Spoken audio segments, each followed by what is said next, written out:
Hello students, आप लोग कैसे होंगे? स्वस्थ होंगे, अच्छे होंगे और पढ़ाई में व्यस्त होंगे।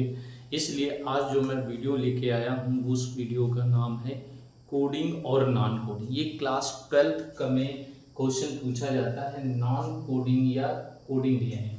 यानी नॉन कोडिंग को हम कह सकते हैं है अक्रियाशील या निष्क्रिय डीएनए भी कह सकते हैं, जबकि कोडिंग डीएनए को सक्रिय या क्रियाशील डीएनए भी कहते हैं। नॉन फंक्शनल तथा फंक्शनल डीएनए के नाम से जानते हैं। तो हम जानते हैं सभी यूकैरियोटिक कोशिकाओं में दो प्रकार के डीएनए पाए जाते हैं। यानी जो सभी ऑल यूकैरियोटिक सेल होती हैं, ऑल यूकैरियोटिक सेल में टू टाइप्स डीएनए होते हैं, दो प्रकार के डीएनए होते हैं। और वो डीएनए क्या होते हैं? Non coding DNA, non coding DNA, ठीक है, और कोडिंग डीएनए,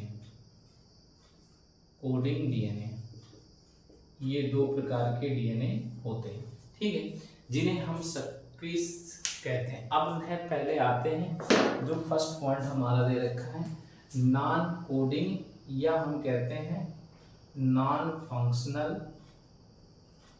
फंक्शनल डीएनए।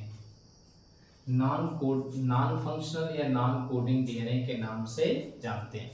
अब इसकी डिफिनेशन क्या है, ध्यान से नोट सुन लीजिए। पहले दे रखा है कि सभी यूकैरियोटिक कोशिकाएं, यानी सभी यूकैरियोटिक कोशिकाओं में अधिकांशतः जो डीएनए होता है वो अधिकांशतः आरएनए द्वारा अनुलेखित नहीं होता है। यानी सभी यूकैरियोटिक कोशिकाओं में पाया जाता है जो आरएनए द्वारा अनुलेखन यानी ट्रांसक्रिप्शन संश्लेषण नहीं करता है। इसलिए ये आनुवांशिक तथा कारकी जेनेटिक और फिजियोलॉजिकली या कह सकते हैं फंक्शनल के रूप में भाग नहीं लेते हैं। जब इसमें भाग नहीं लेंगे तो इसका यही कारण होता है कि ये नॉन कोडिंग कहलाता है, या हम इसे अक्रियाशील डीएनए कहते हैं। इसलिए इस डीएनए में कुछ जो नाइट्रोजन क्षार होते हैं ये लगातार पुनरावृत्ति करते रहते हैं, और ये लगातार पुनरावृत्ति कारण इन खंडों को हम पुनरावृत्ति डीएनए खंड भी कहते हैं।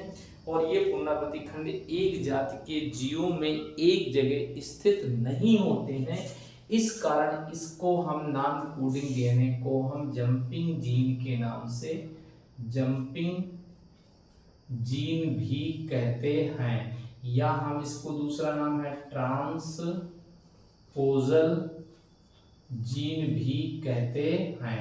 यानी इस तरह से ये डीएनए को हम नाम से जानते हैं। अब नेक्स्ट हमारे क्वेश्चन आता है कोडिंग डीएनए, या हम कह सकते हैं सक्रिय डीएनए या क्रियाशील डीएनए क्या होते हैं।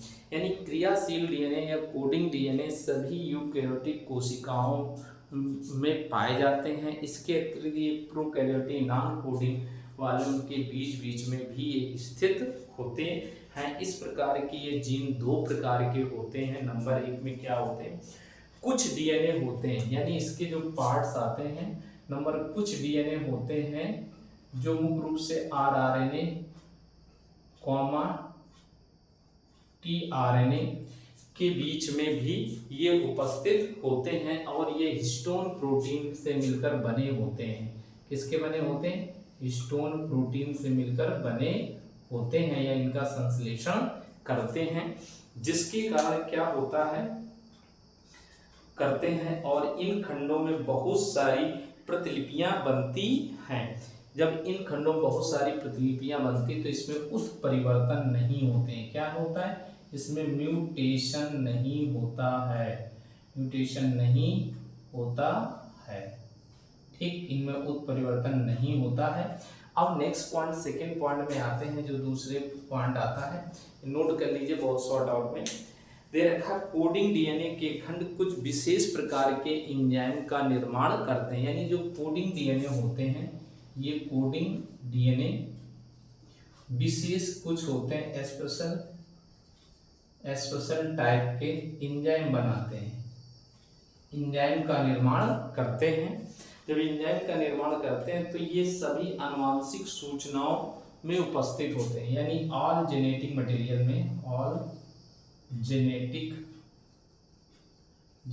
मटेरियल में प्रेजेंट होते हैं, उपस्थित होते हैं, और मुख्य रूप से क्या करते हैं, इसमें उत्परिवर्तन करने की क्षमता अधिक होती है, यानी इनमें म्यूटेशन की क्षमता पाई जाती है, उत्परिवर्तन की क्षमता पाई जाती है।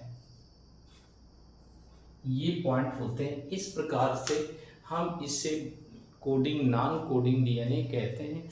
जो न्यू स्टूडेंट हो सबसे पहले इस वीडियो को सब्सक्राइब करिए, लाइक करिए, बेल आइकन दबाइए, और जो पुराने भी स्टूडेंट उनको तो बताने की ज़रूरत नहीं, और कमेंट्स भी करिए। ओके, नोट्स कर लीजिए, इम्पॉर्टेंट्स हैं।